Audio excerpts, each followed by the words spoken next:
Hello, everyone. We are so excited that you're with us, and we have a special guest, Eric Osansky, and he's written a book called Hashimoto's Triggers. So, if you have thought about, do I have Hashimoto's? Do I have thyroid issues? We're going to be answering all of your questions. So, Eric, welcome. Thank you so much, Chantel. Very excited to be here. All right. So, this book that you've written, we've talked about how to eliminate your thyroid symptoms by finding and removing your specific autoimmune triggers. So, I personally have a Hashimoto's, so I really dove into this book.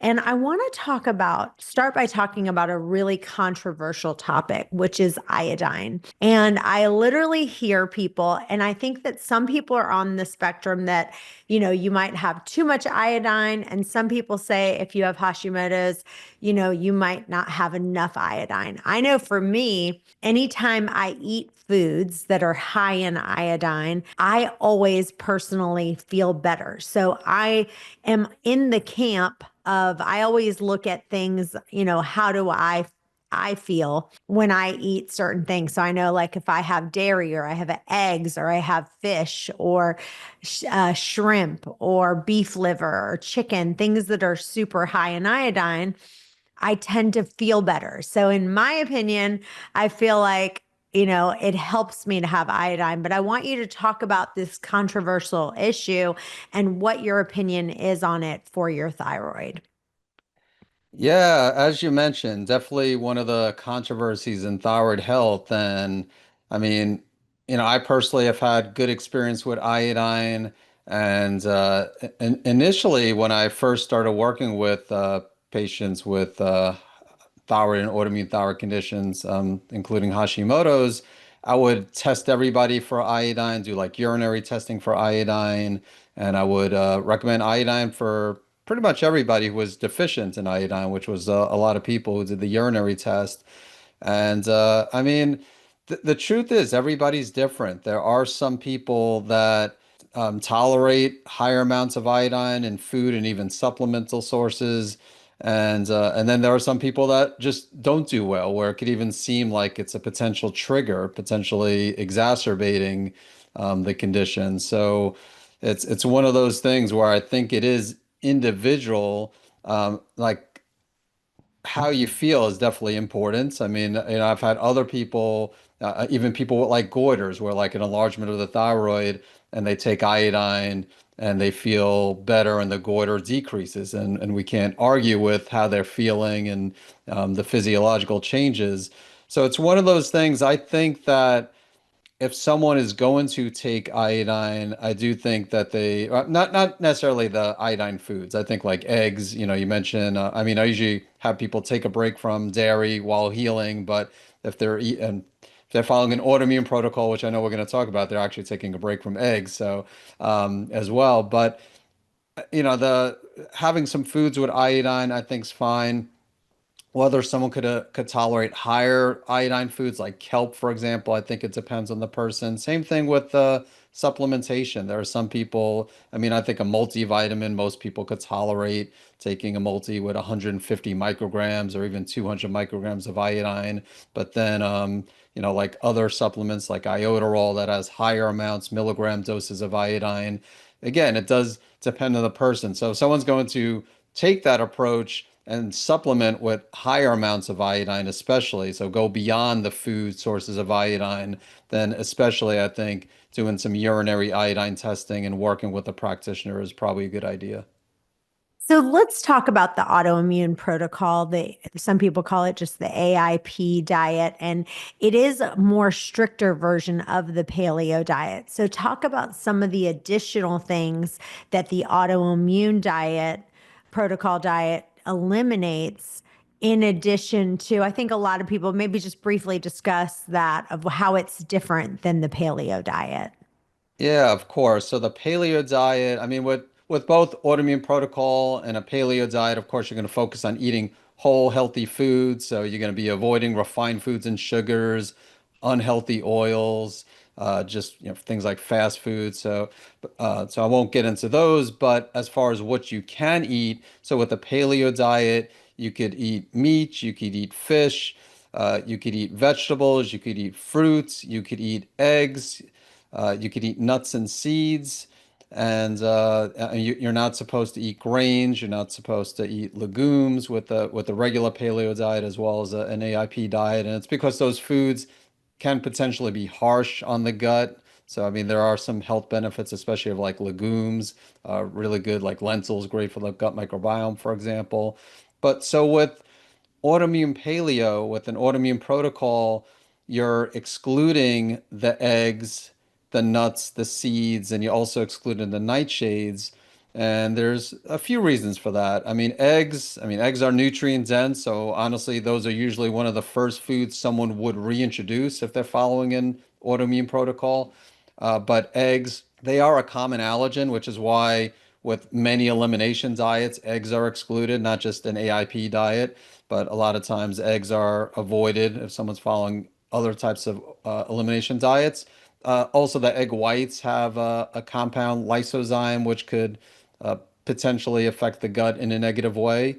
So again, it's not long term. We're not talking about avoiding eggs permanently, but at least for a few months, if someone is going to follow that AIP type diet.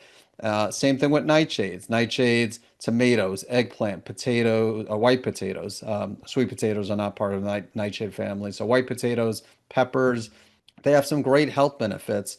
But again, in some people, they can be inflammatory, can be harsh on the gut. So it's part of that elimination type diet, AIP. That's why it's more restrictive as far as avoiding the nightshades. And then nuts and seeds. I dealt with a different autoimmune condition. I thought dealt with Graves' disease.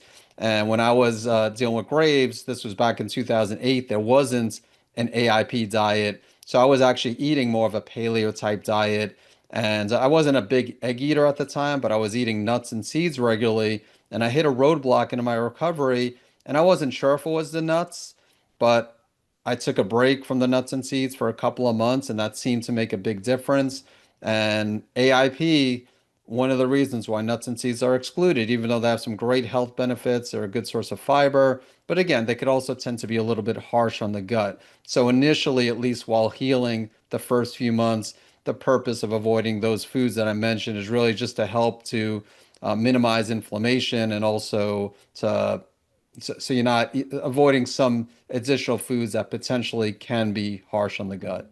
I want to talk a little bit about too much thyroid hormone. We had a question that came in and it was so long that I'm just going to just remember it from it was about a page and a half and I'm going to just give you the gist. Basically, she's saying that she has cold hands, she's having major hair loss. She even showed a picture of kind of like at the back of her head. She had like a, like 4 inches of hair loss right through here that she had. And she's lost weight. And she's thinking that she's taking too much thyroid medicine, but her doctor is saying that her all of her levels are correct, so when she's going and then she's on levothyroxine and she's asking should she switch to more of like a armor thyroid, and if she's having that hair loss she's losing a lot of weight even though the labs are saying they're looking at her TSH and they're saying okay your labs look okay. She's in her mind thinking she's probably taking too much thyroid. Basically the question is how do I know if I'm taking what are some of the symptoms that she would be experiencing if she has too much, she's taking too much thyroid medicine and is switching to more of like an armor thyroid, would that help? Great question. So, address the second question. I do like desiccated thyroid over synthetic T4 like levothyroxine. I mean, again, it's individualized. There are some people that do better, that feel better on levothyroxine, but I'd say more people seem to feel better with the desiccated thyroid because it not only has the T4 but the T3, and a lot of people have problems converting that T4 to T3. And then it also has T1, T2, which still not a lot known, even though now there are T2 supplements, but we can't test for T1, T2 on a blood test. But yeah, so I think I think taking desiccated thyroid hormone in many cases for someone who's not doing well on synthetic thyroid hormone, on synthetic T4, levothyroxine, would be a good option. I mean, some people will take levothyroxine and they might take synthetic T3, something like Cytomel, along with that, and so that's another option as well. There's compounded thyroid hormone, but yeah, desiccated thyroid hormone is something that if I was dealing with hypothyroidism, Hashimoto's, I would look into that personally over something like levothyroxine. And then, as far as how do you know if you have too much thyroid hormone, from a symptomatic perspective, you would experience hyperthyroid symptoms. So, hyperthyroidism, you would get elevated resting heart rate, heart palpitations, potentially tremors. I mean, hair loss could be with either hypo or hyper, but definitely hyperthyroidism can cause hair loss, anxiety, increased bowel movements are common as well. So those are some of the symptoms you would look at. Now, it's odd that the blood test looked normal. I would wonder if the blood test was within the normal range, but maybe some of the labs, some of the like the thyroid hormones might have been on the higher side, but still within the lab reference range. And then typically you'll see that TSH decreased. So again, maybe it was within range, but on the lower side. And a lot of doctors don't do a full thyroid panel, as you know. So they might have, for all we know, might have just done a T4 and TSH, not look, or maybe even just a TSH. But many of them don't do T3. So yeah, but usually you would see elevated T3, T4, as well as lower amounts of TSH. Now, I mean, there could be other factors. I mean, if someone has a gut issue, that can cause weight loss. If they're having if they're not digesting, absorbing nutrients, then that could cause hair loss. Because again, they're not getting certain nutrients, and then again, that could cause weight gain as well. So but if they're having other symptoms, even if the numbers look good on like if the thyroid labs look good, but if they were having some of these other symptoms, like in addition to weight loss, the hair loss, they were having, the anxiety, for example, they were having increased bowel movements, for example, tremors. If they're having those other symptoms, then I would suspect that maybe she's taking too much thyroid hormone. Let's talk about grounding. Right now, everyone is talking about grounding, and they're saying that this is now able to help you with thyroid. So, tell us what your philosophy on that and kind of explain what grounding is for people who haven't heard that term yet.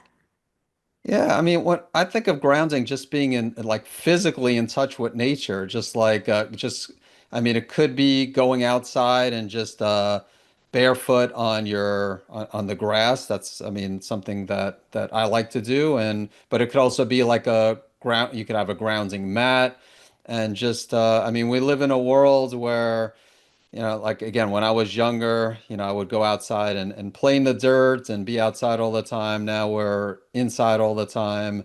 And yeah, I don't know if grounding, I've written some articles on grounding, and I've done some research as far as direct effects on thyroid health. I haven't seen any like direct correlation. So I think just from an overall health perspective, grounding could be beneficial. So yeah, I would recommend, I mean, if not on a daily basis, at least a few days a week, to go outside, again, barefoot ideally. And or if you live near a beach, just walk in the sand. That's a great way to be in touch with nature and grounding and but if not, you could get a grounding mat to have inside your home. There's also like grounding sheets and all that, but the cool thing about the grounding mat, again, like what we could have this conversation here, and you could be grounding if you can't go outside. If it's too cold, for example, then definitely during the colder months where you live, take advantage of that grounding mat. Let's talk about sun exposure, and let's also talk about vitamin D. I am hearing so many things now. I joined this Facebook group, and they were talking about taking synthetic vitamin D and how bad it is for you. And I will tell you, I went to kind of one of those restore cryotherapy, places where they do like not that one, but a different, it's like a wellness place where you can get shots of like vitamin D, vitamin B, B12 shots, just all the different things that you can either get in an IV or just take it as a shot. Well, twice now, I've gotten a shot of vitamin D. And when I take other vitamins, like if I take B12 or B6 or B complex, I feel fine. But if I take that vitamin D shot, I have realized that I feel absolutely terrible.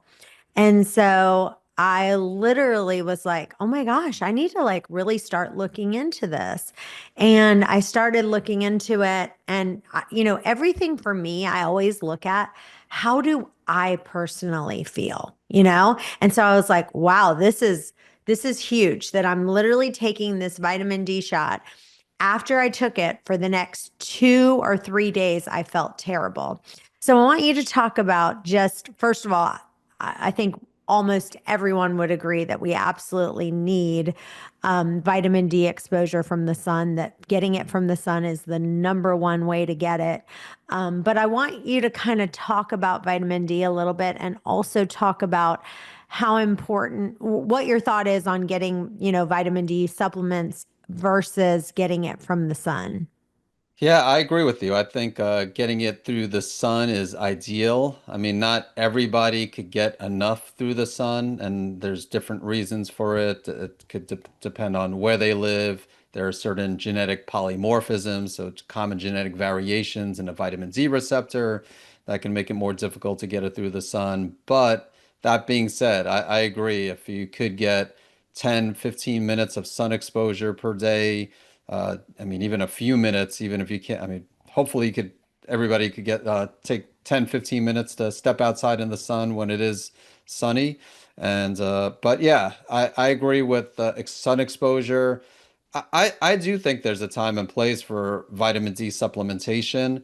I can't say I'm too familiar. I'm familiar with like B12 injections and other types of injections. So vitamin D, I can't say I've had a lot of patients like or myself. I've not taken the vitamin D injection, so that's interesting that you felt worse. Have you had the same effect when supplementing with vitamin D? Just out of I curiosity, or just have really I now moved to Florida. And so now I just make sure that I yeah, get at least, I pretty much get about 30 minutes of sun every single day. I make sure that I get it in my eyes.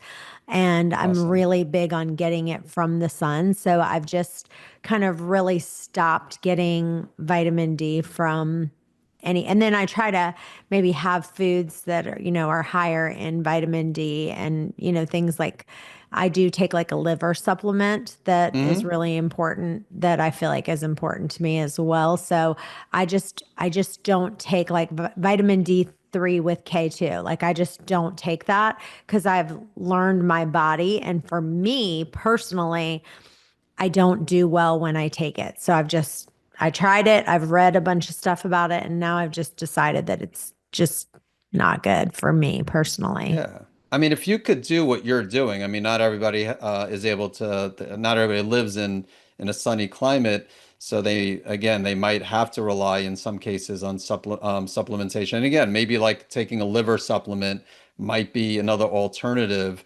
Uh, I have someone actually, it's a funny story, someone in the North Pole years ago, and and this isn't viable for most people, but their levels were crazy high because they were eating polar bear meat, which I never knew was high in vitamin D. But yeah, I mean, definitely the only way to know is by testing. So either way, I'm a big fan of testing the vitamin D levels, and so you could definitely do as much as you can as far as going outside, not a big problem today. A lot of people use sunscreen, which I'm not against some sunscreen, but there are people that apply it all the time. So do what you do, get minimum 10, 15 minutes per day. If you could get 30 minutes like you, again, without the sunscreen.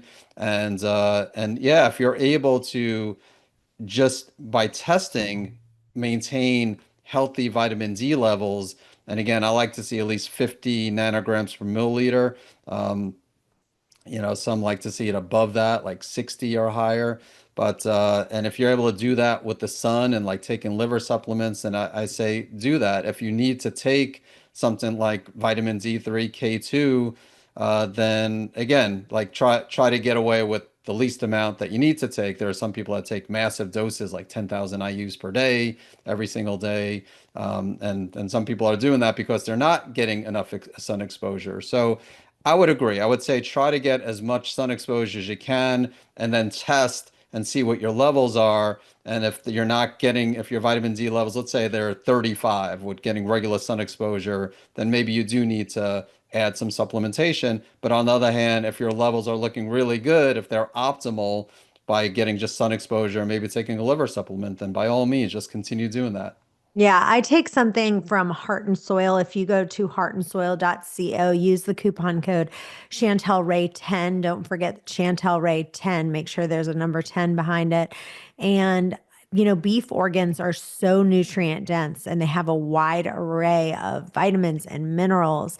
And so, to me, if you are taking a vitamin D supplement, I would just test it out, try it, because that supplement is packed with vital nutrients and peptides to really just help with your vitality and energy. And so I would definitely see, because I'm not a big fan of like just eating liver. That's just not my thing. But I definitely want to get all the benefits from as if I was eating liver. And so I like getting the beef organs is the one that I like the best. Hey guys, if you want to try one of these necklaces, if you want to try any of these EMF tools, go to essentialenergy.us and use coupon code Chantel Ray for a huge discount. That's essentialenergy.us. Let's talk a little bit about as far as anything else in your diet. Like, is there certain things that you've seen like drastic differences? Like, let's say someone's really struggling with their thyroid, and then they made like these three tweaks. What would that be for their thyroid to really get into a balanced state? Well, I think healthy fats are important. So, like avocados, for example. And again, there's no food that fits everybody. So, there might be some people watching this, listening to this, and saying, "Yeah, I just maybe I tested sensitive, like I'm sensitive to avocados." But again, healthy fats. I think a lot of people don't get enough healthy fats these days. So avocados would be one, and a controversial one here I'm going to throw out here. So I don't know your thoughts, and you've had other thyroid experts on the podcast.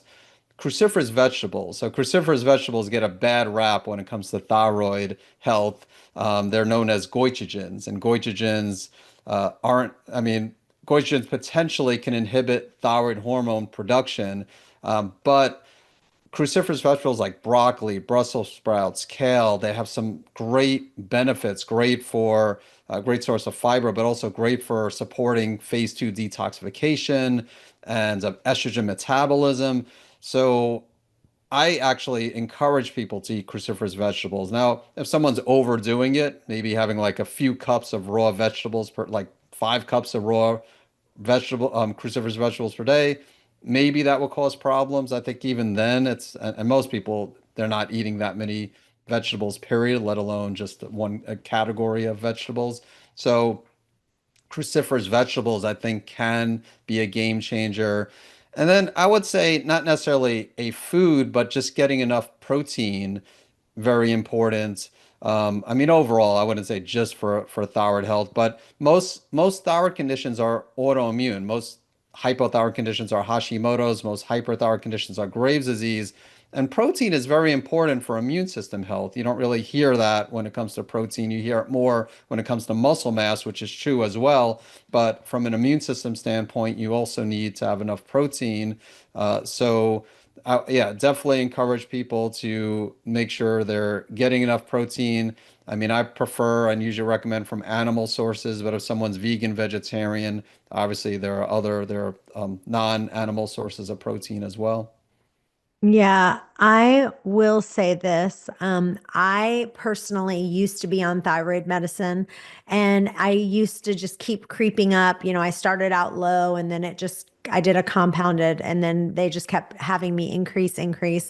I finally decided that I was just going to wean myself off of it. I just was like, I'm going to just make sure that I just am eating clean. And then what would also happen is when I was eating a paleo diet, if I, my personality, I would kind of do paleo for like 5 to 7 days. And then I'd be like, I just need a piece of like gluten-free bread. So then I would like eat a piece of bread.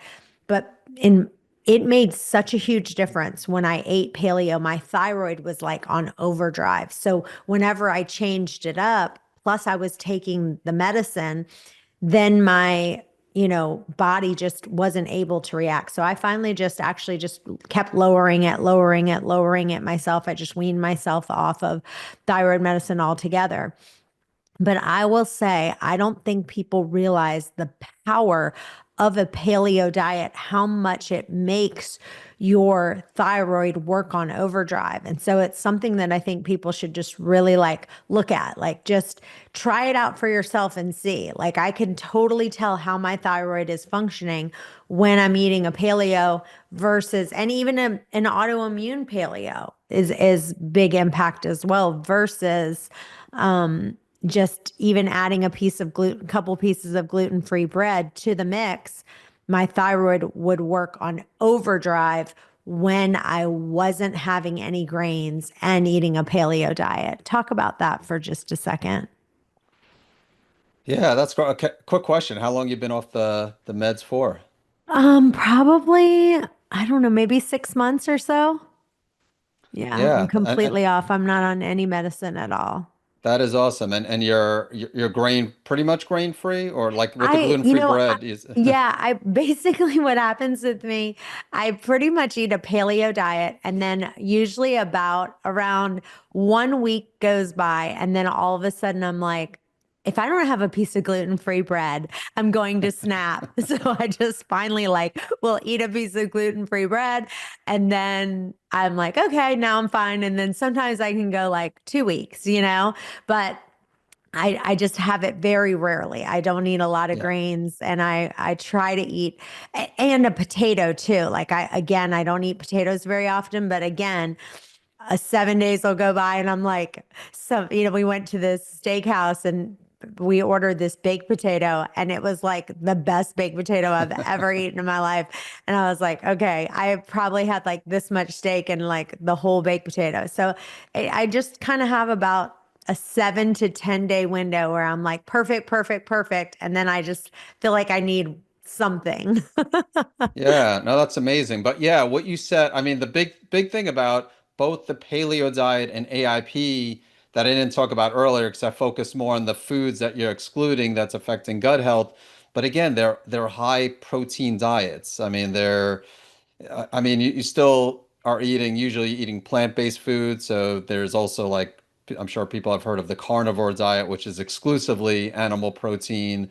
So paleo and AIP, it's not I mean, you're eating, again, you could eat vegetables, you could eat some fruit, but what the common thing that they have in fact, and the commonality is that they both are high in protein, that you want to make sure you get enough protein. That's important for immune system health. That's important for thyroid health. And then, I mentioned importance of the fats too. But the grains, yeah, I'm with you too. I can't say I'm 100% grain free. I do like to have that gluten-free bread every now and then. Also, my cauliflower crust pizza every now and then. So again, you gotta live life every now and then. But again, grains also. I mean, again, like eating too many, I mentioned how they could be harsh on the gut, but then also just overall from a carbohydrate perspective, I just try to keep the carbohydrates down and focus more on protein and healthy fats. But I think that's one of the huge benefits of both paleo and AIP, just you're getting enough protein and I mean, hopefully you're getting enough fats. That's why I was encouraging people just to make sure I get enough fats. But yeah, I'm definitely with you on board. Minimal grains, I think every now and then is fine though. Yeah. So I'm going to talk about another question that I got. And if you have a question that you want answered, go to questions at chantelrayway.com. We're happy to answer them. But I will say some of you guys write pages and pages on the question. And it would be great if I love to hear your stories. If you give the pages and pages, then condense it down into like two sentences, and then I'll ask the experts on the show. But this next question was about a girl who believes that she had gone to the eye doctor and she thought that she might have thyroid eye disease. She was having double vision. She was having some, little spots and stuff in there, and they're gonna do more testing, but basically they think she has thyroid eye disease. And so she just wanted to see if you had any advice on, have you seen anyone that had thyroid eye disease? How is the thyroid and the eye connected? What are some symptoms of that? And anything with diet or anything else that would help in that situation?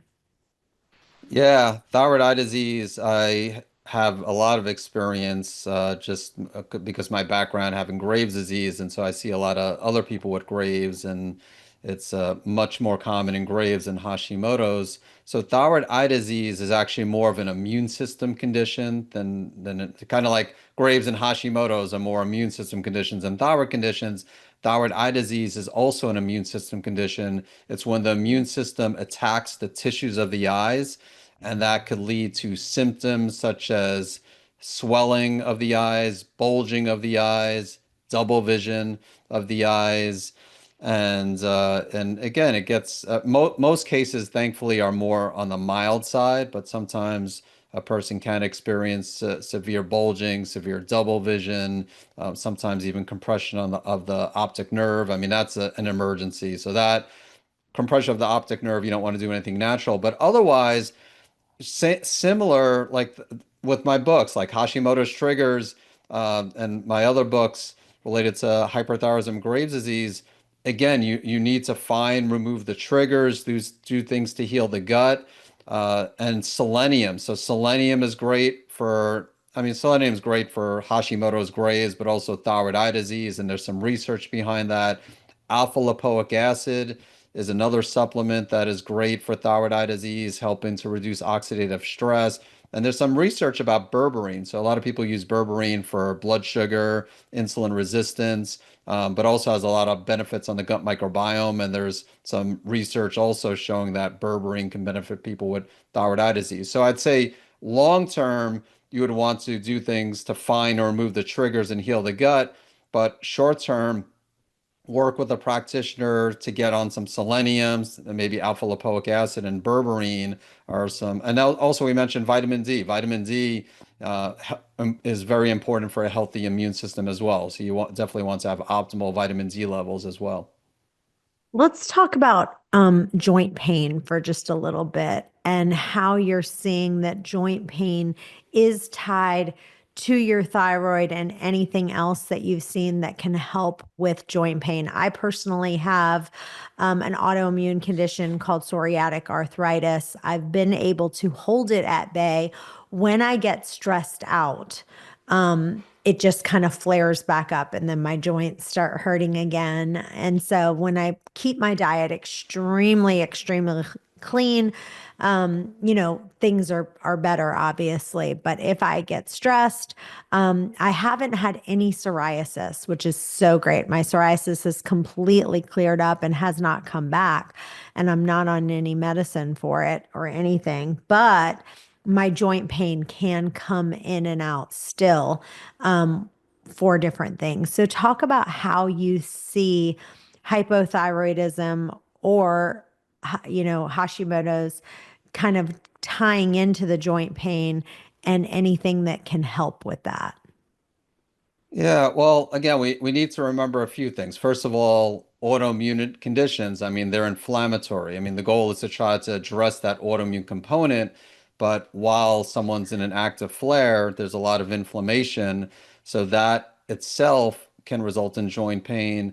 But then another thing, which is the case with you, because she's also, you said you have Hashimoto, you were diagnosed with Hashimoto's too, and so if you have one autoimmune condition, you're more likely to develop other autoimmune conditions as well. It doesn't mean you definitely will, but you can develop other autoimmune conditions like psoriatic arthritis, rheumatoid arthritis. And so those conditions definitely can affect the joints. And so, again, the good news, just like you mentioned, like diet, lifestyle change can make a difference with all these different autoimmune conditions, not just Hashimoto's. And so, just cleaning up your diet and eating like a paleo type diet, like you're doing, can greatly help. And of course, the other foundations like stress management and sleep. And I don't know, have you had anybody else? I assume you've had others maybe talk about oxalates as well. Yes, you can talk about Yeah. that just a little bit. Yeah, so oxalates can also potentially cause joint pain, and oxalates are found in certain foods. So like unfortunately, a lot of plant-based foods, but not all plant-based Spinach. foods. So spinach, yes, spinach is a big one. That's one of the highest sources. Swiss chard as well are two really high sources. And you're not going to completely eliminate the oxalates. I mean, I honestly don't. I really minimize the spinach because there are other green leafy vegetables that I could eat, but it's not like you're going to completely eliminate the oxalates. But another one, almonds, and I have nothing against almonds, but today a lot of people are drinking almond milk and eating almond butter and almond yogurt, and there's all these almond cookies. And again, I kid around how I like a chocolate chip almond cookie every now and then, but again, I think people are overdoing it with the Overdoing it. almond-based I products feel as well. terrible when I've taken almonds completely out. I used to Yep. be overdoing it with the almonds. Like I would do almond flour and almond Yep. milk and blah blah blah. And honestly, I don't I've kind of got rid of all. Like I'll use macadamia milk Hmm. is a really good one for me, but I do not, I try to get rid, I do coconut milk. I just try to avoid almonds as much as possible. Yeah, yeah, exactly. So the oxalates, the reason we're having this conversation is because oxalates can also cause joint pain. And if you go to a conventional medical doctor, they're not going to talk about oxalates at all, but a lot of times just giving up the almond-based products, taking a break from the spinach and some of the other foods higher in oxalates can make a big difference. Yes. Well, this has been wonderful. Tell listeners where they can find you and where they can follow you. Yeah, thank you. So I have my own podcast called Save My Thyroid. So you could visit savemythyroid.com. And also I have three books related to thyroid health, the Hashimoto's triggers, and then two related to hyperthyroidism and Graves' disease, which you could find on Amazon, or you could again savemythyroid.com and you could find the link to the books as well. And so yeah, and then I also have a newsletter, Healthy Gut, Healthy Thyroid, which you could check out by visiting savemythyroid.com/newsletter. I love that. And I love the title of your website, Save My Thyroid, because it's like, I think people have this impression, just like me, like once you're on thyroid medicine, you're never getting off and you're never going to get healed. And I'm a personal testimony. Like I take zero medicine. I completely weaned myself off. I know everyone's supposed to say it, but contact a doctor. I didn't. I Yeah. just kind of slowly, slowly, slowly. I didn't just stop taking it one day. I just kind of Yeah. went down and went down and went down and went down until I was completely off. And the key is really it's the gut and your diet. I mean, if you really want to heal things up, and I'm going to put in the show notes, I'm going to put some of the supplements that I'm taking that have really just helped me because I will tell you it's not just vitamins, it's also minerals. We are all very deficient in trace minerals. And so I just want you to go into the show notes and actually put, exactly what you kind of look at some of these supplements because I'm telling you, they've made a huge difference in just my health. And when you get your body the vitamins and nutrients that it needs, it's amazing how it can heal itself. So, thank you, Eric, for coming on the show. This was so much fun. We'll have to have you come back because I could talk to you for hours about this because I feel like because, I have gone through thyroid and I have so many friends that have gone through thyroid. I really, could be a thyroid doctor if I really wanted to, because I really just know so much about it. Because when you go through it yourself, Obviously, you spend a lot of time researching it and learning about it. So your books are really phenomenal. You just are a wealth of knowledge, and I just really agreed with everything you said, and they were really wonderful. You did a nice job on those books. So congratulations to you. I really enjoyed reading about it. So if you guys haven't gotten a chance to get those, you definitely want to. And for you guys, we'd love to see you next time. Thanks so much for joining us. Bye bye for now.